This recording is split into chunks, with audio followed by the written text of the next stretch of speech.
Hello. Ever since I've seen the Batman vs Superman Dawn of Justice trailer, I've had so much going on in my head about it. This morning I watched it for the 1 billionth time. It must be that. I've had it on repeat again all day. I have a theory, people. And this is it, right? First of all, let's think about it. Why, if everyone hates Superman, has the city of Metropolis done a statue of him? Why would they do that? Because the Superman we saw in the trailer, in my opinion, isn't actually Superman. I actually think they're going to do the Superman Lives story here. And as preposterous as that sounds, as crazy as it sounds, I think this is what they're going to do and it's going to be awesome. And another question, this is why I think this. Why all of a sudden would Batman come out of retirement and start wanting to fight Superman for no particular reason? Some people think it's maybe Lex recruits him, or the president, if Lex is the president as well. But no. I believe, and another thing, why are those guys got the Superman insignia on their shoulders? And why are they bowing to Superman? Why are they kneeling to Superman? What's all that about? Well, if you're patient, I'll tell you. Right. So, at the beginning of the movie, this is what I think. Superman and Doomsday duke it out. They both literally kill each other. And then anyone who's read the Death of Superman comic knows that loads of versions of Superman come back. There's even a clone Superman that Lex clones. Now, this guy is protecting Metropolis, is protecting the universe, but he's going about things in a different way, in a more brutal way. And maybe that's why people are turning against him. Maybe he starts to hurt people. Maybe he becomes a bit excessive in his manner of a bit protecting people and saving people. And that's why they're calling him a false god. And then I can understand why Batman's coming out of retirement to deal with this threat. Now, I would assume that either Batman can't handle this threat, or a bigger threat turns up, and then the real Superman comes back, and somehow he teams up with Batman and they deal with that big threat. But the big threat could be the clone Superman. I don't know. But that's what I'm heading towards. That's what I think. I think they're going to do the Superman Lives story. The Doomsday versus, the death of Superman. That's what I think they're going to do. Some people say, well, why they called it Batman versus Superman Dawn of Justice? Well, this is really interesting, isn't it? First of all, it's obvious this is a very Superman-centric story. When I heard Batman was going to be in this movie, I was concerned that it was going to be, all right, yeah, Supes, get out of my way, I'm here now. But no, I think that Bats does get featured a lot in this movie, and he's really pivotal and important. But I think mostly this is in a lot of ways, this is a Superman movie. And as a Superman fan, that makes me really happy, by the way.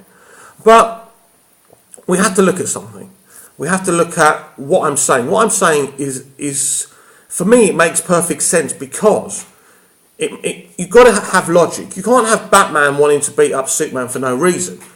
You can't have a statue of Superman and all of a sudden people call him a false god. There must be a reason for that. And the Superman Lives story works out.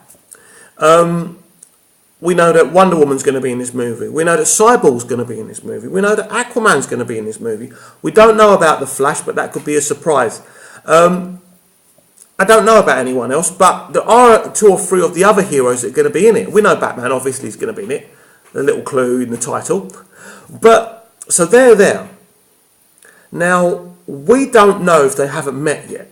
We don't know how much space there is between Man of Steel and Batman vs Superman. So that's another interesting thing to discuss. But yes, that's what I believe. I believe that Superman is killed. Then all these different versions come back. I think the clone Superman causes a lot of trouble, and that's what brings Batman out of retirement.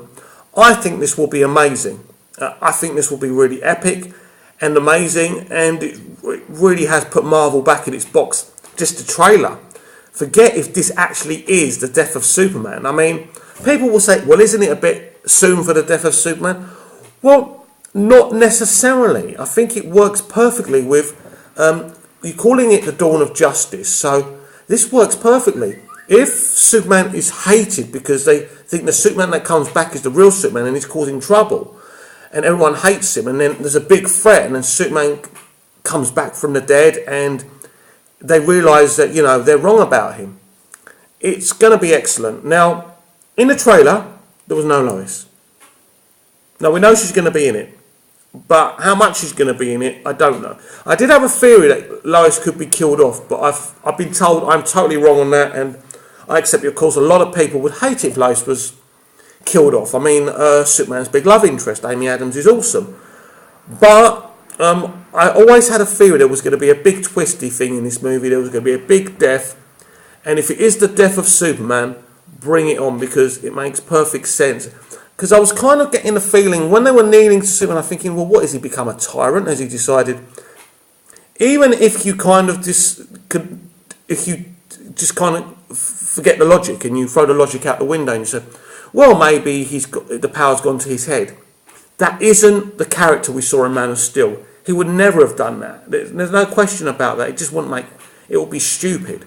But the Doomsday theory, I think, even though it is my own, I think makes perfect sense. And I think that if we look at it logically, that's what's going to happen. And this is going to be epic. So, I mean, if we're thinking about the first part of this movie is, if I'm right, it's going to be Doomsday versus Superman, so you're going to get an awesome fight then. Then you're going to have Bats and maybe clone Superman fighting out as well. And then obviously you're going to have the big finale. Now we've got to look at how do Wonder Woman and Aquaman and Cyborg fit into this. I don't know what they're going to do. I don't know how they're going to do it. That's the exciting part of it. That's the brilliant thing about us not seeing them in the trailer. It gives us more of a chance to kind of theorise and, you know, discuss with each other online about what's going on here. This is massive.